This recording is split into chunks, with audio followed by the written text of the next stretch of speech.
Dion would have been here. How much of this do you think has to do with the fallout he had with John Saldiva, who is now the national team coordinator? Well, he had a lot. He had a lot, and the effects is showing. The effects is showing. He's one of the top players in the country. He's not an ordinary player. How could you treat a top player for your country this way, like he's nothing? He said that's totally wrong. You don't think that some of the responsibility is on Dion's part? I mean, reach out to the FFB?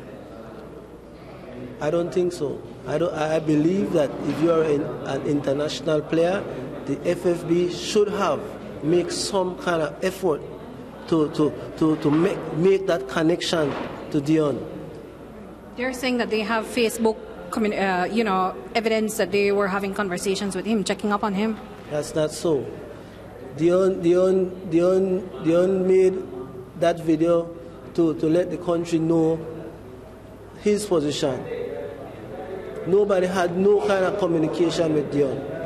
So they are sitting there telling lies. And if you treat your top player that way, man, I was a top player, and I share that same sentiment.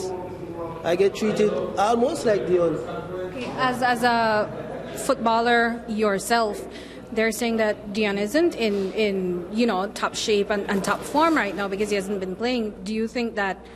Don't you think it's fair that perhaps they're using players who have been active?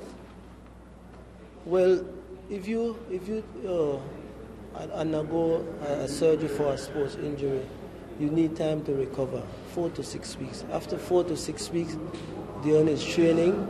Dion is 95% in condition. Now that you heard them saying, well, we're open to Dion coming back, do you think this is something that he's going to consider and come and play with the team in future games? He'll need assistance from the public, say. Yeah, well, Dion is always welcome. He always have that feeling to play for his country. He has that passion, so Dion is willing to come and play.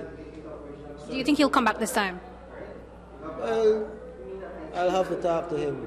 Because all these things that are, erupting, he let him feel a different way about the way how the FFB is treating him, and they are talking about he's on the list. I went on the Facebook page of the FFB and I didn't see the